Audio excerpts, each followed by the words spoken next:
नमस्कार दोस्तों, स्वागत है आप सबका आपके अपने YouTube channel struggle in life में। जैसा कि आप सभी जानते हैं कि RPF constable SI 2024 GK GS classes कुछ दिनों से चल रहे हैं और आपके बहुत ही इम्पोर्टेंट क्लास जो आज लेकर मैं आया हूं। कल थोड़ी सी डिले हो गई थी, इसके लिए I am really very sorry. लेकिन आज के लिए कुछ ऐसा नहीं होगा क्योंकि आज तो बिल्कुल ठीक ठाक है। बट हाँ, थोड़ी सी एक चीज़ होगी, थोड़ी सी जो चिड़ियाओं, जो हमारे बर्ड्स, हमारे आसपास जो चिड़ियाँ हैं, उनके बोलने की आवाज़ जो है थोड़ी सी आप लोगों को सुनाई दे सकती है। इसके लिए आई एम रियली सॉरी सबसे, ठीक है ना। तो आज हम बात करेंगे थोड़ी जीके जीएस और क्लासेस की दोबारा जो होगी क्लास के बारे में। तो वही वही है उसी की क्लास चल रही है और हम कुछ इंपॉर्टेंट क्वेश्चंस भी आज पढ़ेंगे। थोड़ा सा मैं डिटेल्स भी डिटेल्स भी बताऊंगा और कुछ डिटेल्स का मैंने वो किया है और कुछ नहीं है। कुछ इंपॉर्टेंट, जो इंपॉर्टेंट है डिटेल्स में उसको करूँगा और जो नहीं है उसके बारे में कोई वो चर्चा नहीं की जाएगी। इसके लिए कोई दिक्कत नहीं है, ठीक है। सबसे बड़ी बात क्या है?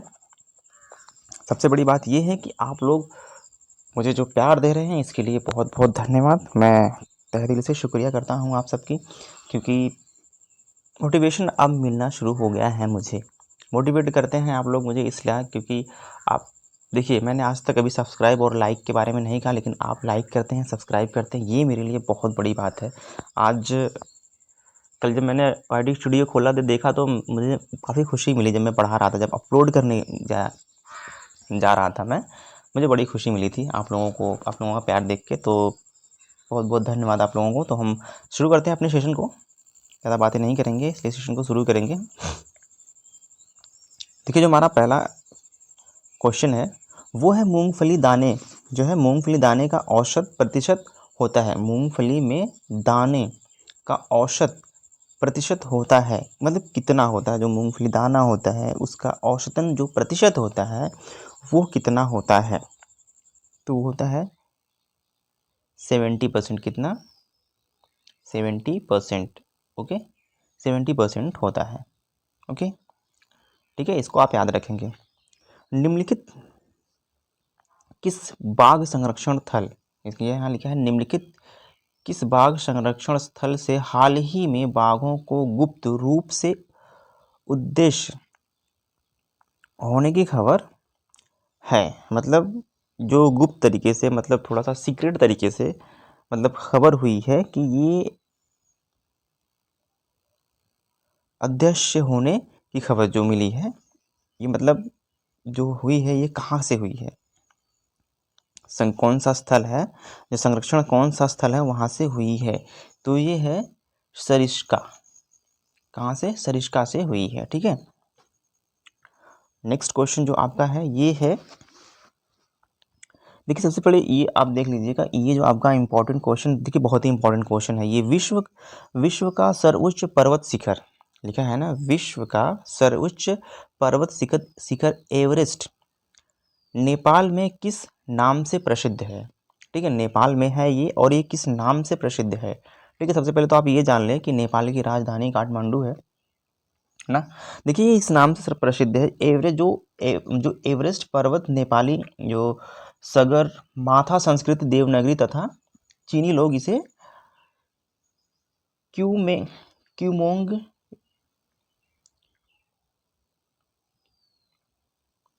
क्यूमोंग लंगमा के नाम से मतलब इसे जानते हैं। क्यूमोंग लंगमा, क्यूमोंग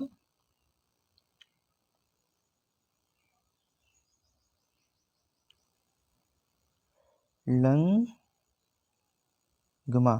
भी इसे कहते हैं। जो वहाँ के लोग हैं इसे क्यूमोंग लंगमा भी कहते हैं वहाँ के लोग। और ये त्रिकुट, मतलब जो त्रिकुट है, त्रिकुट ये यही प्रसिद्ध है। ये त्रिकुट पहाड़ियों से तीन चोटी, और मतलब तीन चोटी,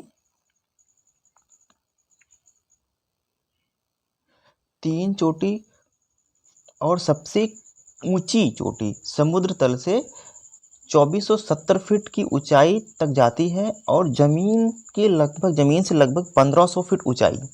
ये समुद्र की लगभग 2470 फीट की ऊंचाई से, और जो जमीन तल है, जमीन से लगभग 1500 फीट ऊंचाई पर है। जो ट्रैकिंग के लिए एक आदर्श स्थान बनाती है। मतलब ट्रैकिंग के लिए क्या करती है, एक आदर्श स्थान जो है वह बनाती हैं, ठीक है ना। इतना आप ध्यान में दीजिए, आप इतना आप इसको आप ध्यान में रखेंगे, ठीक है। देखिए अभी मैंने बताया है नेपाल की राजधानी काठमांडू जो है, नेपाल की राजधानी काठमांडू किस नदी के तट पर अवस्थित है। देखिए सबसे इंपॉर्टेंट चीज है किस नदी के तट पर वो अवस्थित है, ठीक है। जो नदी है वो है आपकी बागमती नदी। बागमती नदी के तट पे क्या है, वह अवस्थित है। और बागमती नदी की लंबाई जो है, जो उसकी लेंथ है, एक सेकेंड, जो बागमती की जो लंबाई की जो लेंथ है, एक सेकेंड यार ये कैसे हो यार, का जो लेंथ है लगभग 586.3 किलोमीटर्स। और बात कर लेते हैं 3 किलोमीटर्स है ये, और 364.3 मील, मतलब मील है ये, ठीक है। तो आप इसको याद लीजिएगा, जो आपका जो ऑप्शन है ये बिल्कुल सी वाला करेक्ट आंसर हो जाएगा। बागमती नदी के तट पर ये अवस्थित है, ठीक है। नेक्स्ट क्वेश्चन आपका है, देखिए नेक्स्ट क्वेश्चन आपका है, देवदास बंजारे किस क्षेत्र से जुड़े थे। जो देवदास बंजारे थे वो किस क्षेत्र से जुड़े थे, हाँ बताइएगा। ये जुड़े थे पंथी, किसे, पंथी नृत्य से। किससे जुड़े थे, पंथी नृत्य से ये जुड़े थे। जो देवदास बंजारे लोग थे वो ये पंथी क्षेत्र से क्या थे, ये जुड़े हुए थे, पंथी नृत्य के क्षेत्र से ये जुड़े हुए थे। देखिए ये सबसे इंपॉर्टेंट क्वेश्चन जो आपका बनता है। देखिए ये बेगम अख्तर का नाम किसी से संबंध है। बेगम जो अख्तर हैं ये नाम किसी से संबंधित होता है, आप बताइए जरा, ये नाम किसी से संबंधित है। देखिए बेगम अख्तर के नाम से प्रसिद्ध अख्तरी बाई, जो अख्तरी बाई फैजाबादी 17 अक्टूबर 1924 से 30 अक्टूबर 1974 की भारत की जो मतलब थी, मतलब एक बार फिर से लिख देते हैं, जो बेगम अख्तर जो थी, बेगम ये कहाँ थी, ये जो है बेगम अख्तर, ये एक मतलब प्रसिद्ध फैजाबादी मतलब बाई थी, फैजाबादी। और इन्होंने 7 अक्टूबर 1924 से 1930 तक की, मतलब 1924 से 1930 तक इन्होंने, और 1930 से 1924 से लेकर के 30 अक्टूबर 1974 की भारत की प्रसिद्ध गायिका थी। मतलब जिन्हें दादरा ठुमरी, दादरा एक होता है, ठीक है, दादरा और ठुमरी में इन्हें महारत हासिल था, ठीक है ना। उन्हें कला के क्षेत्र में भारत सरकार पहले पद्मश्री, भारत सरकार पहले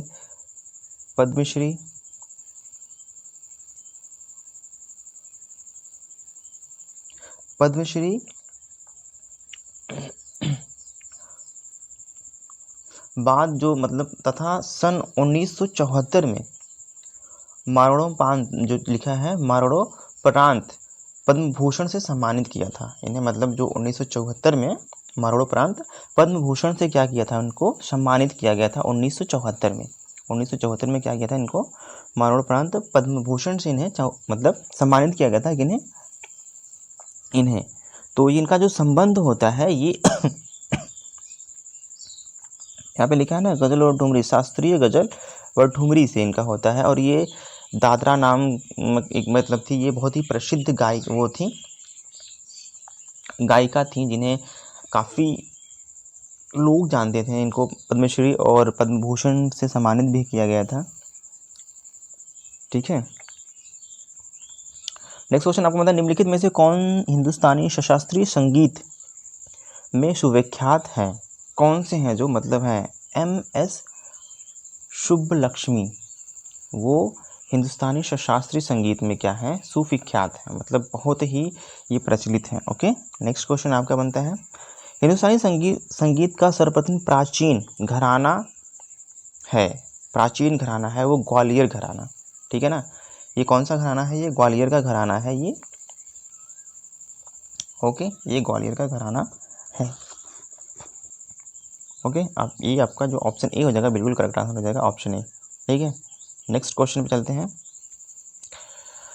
हिंदुस्तानी का घराना नहीं है, अब इनमें से क्या है, हिंदुस्तानियों का जो घराना था ये नहीं है, कौन सा नहीं है ये, बात कर लेते हैं हम इस पे भी। तो वो लखनऊ का जो घराना है वो हिंदुस्तानियों का घराना नहीं था। ओके, ध्रुपद,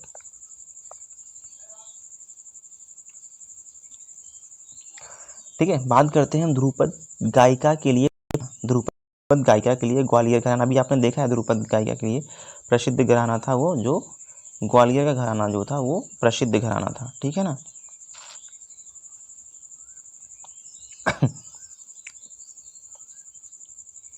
नेक्स्ट क्वेश्चन आपका, पंडित भीमसेन जोशी हैं, मतलब पंडित भीमसेन जोशी हैं वो क्या है, आप बता सकते हैं वो है क्या है। बांसुरी वादक है, बांसुरी वादक है, हिंदुस्तानी गायक हैं, या फिर सितार वादक है, या फिर ये ओडिशा नर्तक है, कौन से क्या है वो, ओडिशा नर्तक है या हिंदुस्तानी गायक है, क्या है वो, तो वो है हिंदुस्तानी गायक। ओके, हिंदुस्तानी क्या है वो, हिंदुस्तानी गायक है वो। देखिए एक क्वेश्चन और आपका यहाँ पे बनता है, गायक, लेकिन गायक की ध्रुपद शैली का आरंभ किसने किया था, जो गायक का ध्रुपद शैली है वो सर्वप्रथम मतलब किसने किया था, मतलब आरंभ किसने किया था, ये आप ज़रा बताइए हमें, किसने किया था। देखिए गायक जो ध्रुपद गायक संगीत शैली का उल्लेख करने वाला सबसे पहले अबू फजल था, कौन है, जो उसका स्रोत जाता है वो अबू फजल को जाता है, किससे जाता है, अबू फजल को, अबू फजल को जाता है, ठीक है ना। 1593 का जो आईने अकबरी बाद के आए, जो मतलब के काय हैं, अधिकांश जो सामग्री का श्रेय ग्वालियर के नाम मतलब जो है ग्वालियर के नाम मानसिंह तोमर 1486 से 1516 के दरबार में, 1516 के जो दरबार थे, मतलब वो संगीतकारों को क्या दिया जाता था, मतलब जो वो था होता है उसको संगीतकारों को क्या किया जाता, दिया जाता था, ठीक है। और अगर सबसे इम्पोर्टेंट चीज़ है जो इसके इनका जो आरंभ किया था, तो अबू फजल ने, सर्वप्रथम अबू फजल ने ही किया था, ठीक है ना। इसका उल्लेख करने वाला जो सबसे पहले शो जाता है वो अबू फजल को जाता है, और ये मैंने बताया अभी आपको 1593 ईस्वी में, 1593 ईस्वी में आईने अकबरी को लेकर के, ठीक है ना। बात करते हैं अब दूसरे नेक्स्ट क्वेश्चन के बारे में बात करते हैं। नेक्स्ट क्वेश्चन हमारा है, ऋतु वर्मा का संबंध है, ऋतु वर्मा का संबंध किससे है। देखिए ऋतु वर्मा का जो संबंध है, ऋतु वर्मा छत्तीसगढ़ की एक पांडवाड़ी गायिका है, क्या है, पांडवाड़ी गायिका है, तो उनका जो संबंध होगा वो पांडवाड़ी शैली से होगा, ठीक है ना, पांडवाड़ी शैली से ही होगा उनकी। वो एक छत्तीसगढ़ की रहने वाली हैं, अगर पूछे तो वो कहाँ की हैं, तो आप बता सकते हैं कि वो छत्तीसगढ़ की रहने वाली हैं, ठीक है ना। नेक्स्ट क्वेश्चन आपका, ये देखिए सबसे इंपॉर्टेंट क्वेश्चन है, माइकल जैक्सन संबंधित हैं, माइकल जैक्सन किस चीज़ से संबंधित है, आप बता सकते हैं। माइकल जैक्सन का पूरा नाम था माइकल जोसेफ जैक्सन, क्या नाम था, माइकल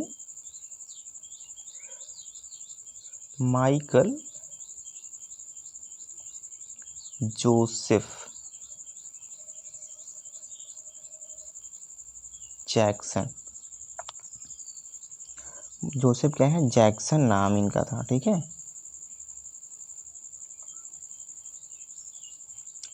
माइकल जोसेफ जैक्सन इनका पूरा नाम था,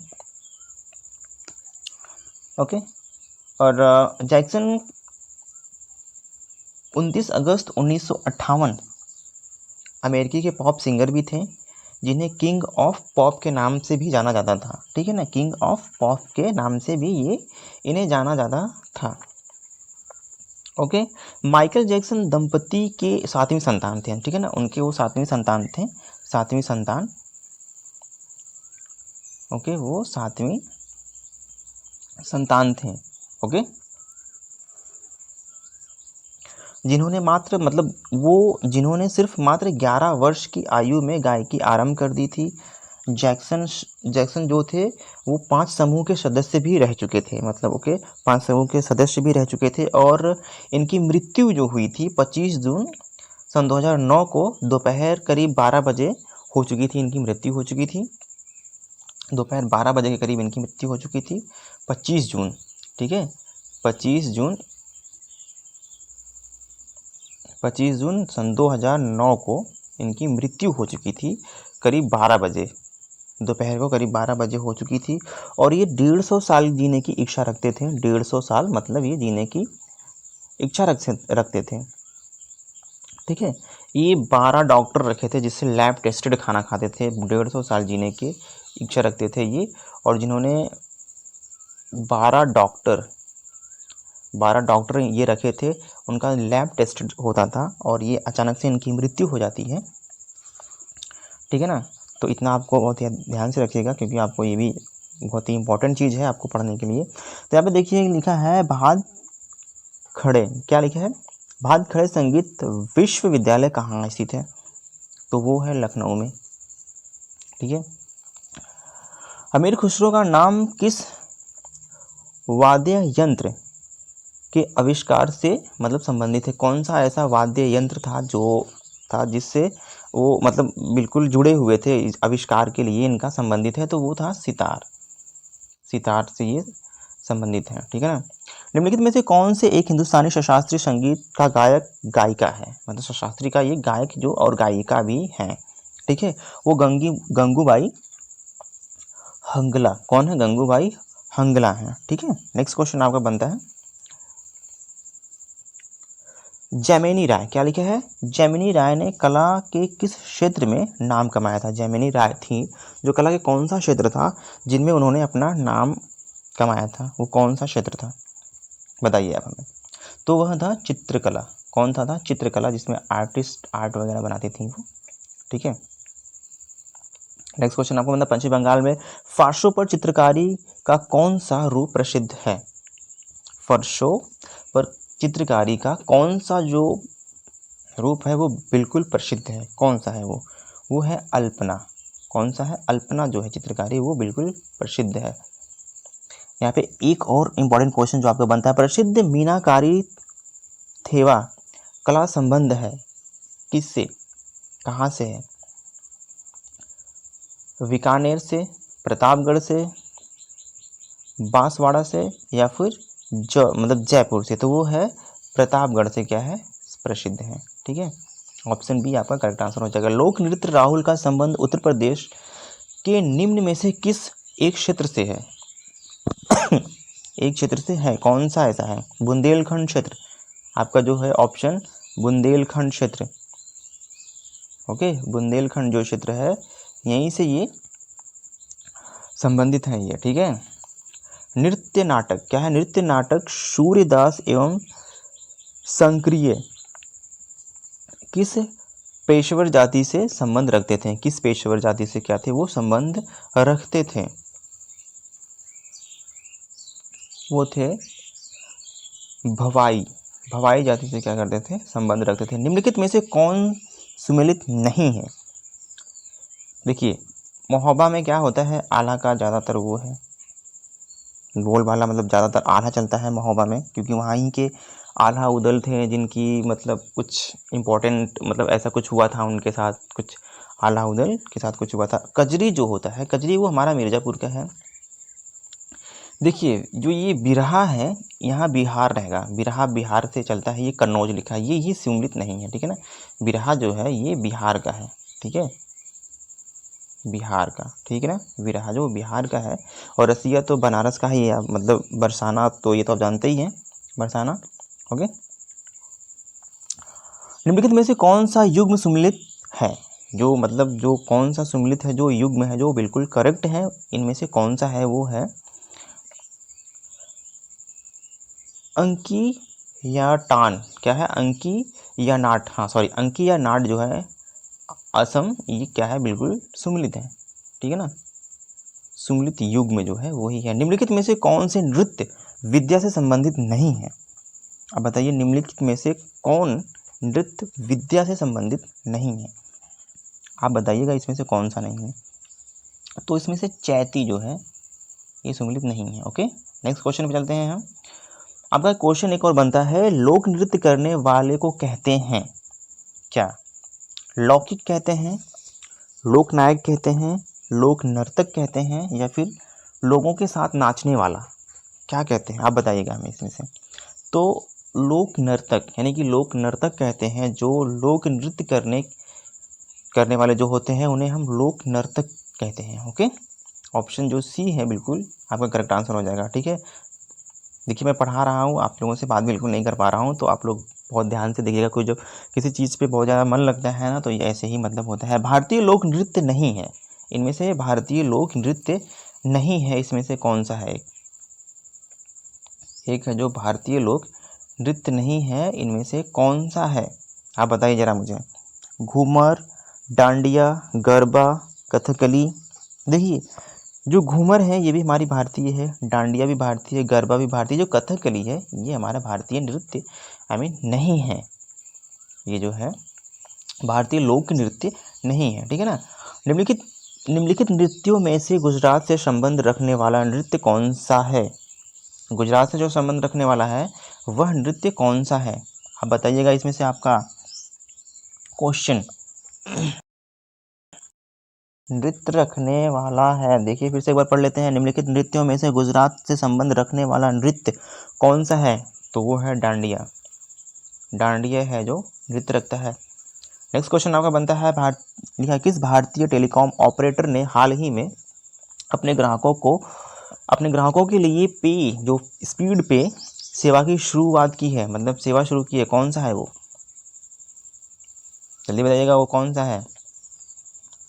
BSNL। कौन सा है? BSNL ने अभी हाल ही में स्पीड सेवा शुरू की है। कौन सा है? स्पीड सेवा। ठीक है ना। नेक्स्ट क्वेश्चन जो बनता है बहुत ही इंपॉर्टेंट क्वेश्चन जो है आपका, क्या कहते हैं इसे? आप बताइएगा। स्त्री पुरुष में लिंग के आधार पर भेद ना किए जाने वालों को क्या कहते हैं? देखिए, जो एक बहुत ही कॉमन चीज़ है, मतलब उनके लिंग को लेकर के मतलब जो भेदभाव नहीं करते हैं उसे क्या कहते हैं? मैंने लिखा है स्त्री और पुरुष, लिखा है स्त्री और पुरुष। स्त्री और पुरुष में लिंग के आधार पर भेद ना किए जाने को क्या कहते हैं? मतलब जहाँ जो जिसे ना मतलब किया जाता है, भेदभाव नहीं किया जाता है, उसे क्या कहते हैं? जेंडर संवेदनशीलता। क्या है? जेंडर संवेदनशीलता। ये आपका बहुत इंपॉर्टेंट क्वेश्चन है, जेंडर संवेदनशीलता। आपका नेक्स्ट क्वेश्चन और लास्ट क्वेश्चन ये था। तो आज का क्वेश्चन बिल्कुल ठीक से मतलब कंप्लीट हो चुका है। तो मैंने आपसे कहा था कि आप लोगों ने मेरे लिए जो कुछ भी किया है वो बहुत ही देख करके बहुत ही खुशी मिलती है मुझे। तो आप लोग ऐसे ही अपना प्यार बनाए रखें, और मेरा काम जो होगा आपके लक्ष्य तक पहुंचाने के मैं आपका साथ दूंगा। अभी तो मेरा ठीक है जो ऐसे चल रहा है, अभी हमारी और भी तैयारी चल रही है जो आपके लिए बहुत ही इंपॉर्टेंट होगा सभी बच्चों के लिए। देखिए, मैं ज़्यादातर बच्चों को उन बच्चों को मतलब गाइड करना चाहता हूँ जो अभी बच्चे शिक्षा के लेवल पे जस्ट अभी हुए हैं। मेरे ख्याल से मैं ये बात कहना चाहता हूँ, क्लास फर्स्ट से लेकर के मैं क्लास 10 तक भी पढ़ाने की कोशिश कर रहा हूँ, बट वो चीज़ें मैं ज़्यादातर उन बच्चों को नहीं करा सकता जो बच्चे अभी अपनी मैच्योरिटी में हो चुके हैं। ठीक है ना। जो बच्चे मैच्योर नहीं हुए उनको हम मतलब फोकस करें कि वो बच्चे ज़्यादातर शिक्षा से जुड़े, एजुकेशन से जुड़े, एजुकेशन से रिलेटेड बातें करें। एंड दैट सारी चीज़ें ये होनी चाहिए लोगों के अंदर, क्योंकि देख रहे हैं कि शिक्षा का जो एक लेवल हो रहा है वो बिल्कुल घटता जा रहा है, मैंने देखा है गाँव में। तो ऐसा आप लोग ना करें बिल्कुल। जो बच्चे गांव से हैं उनके लिए ही, अगर आप लोग मुझे कमेंट करें जिस चीज़ में आप वीक हैं, आप मुझे कमेंट करके बताएं, वो चीज़ मैं आप लोगों के लिए लेके आऊँगा। और हमारे देश के हर एक कोने में ये शिक्षा पहुंचनी चाहिए। ये जो भी है ये एक बहुत बड़ी रणनीति होनी चाहिए। ओके, वहाँ भी शिक्षा पहुंचनी चाहिए जहाँ पे अभी शिक्षा का नाम तो लगभग है, बट वहाँ पे ठीक से पढ़ाई नहीं चलनी चाहिए, चल नहीं रही है, लेकिन चलनी चाहिए। ओके ना। तो आज के लिए बस इतना ही। नमस्कार।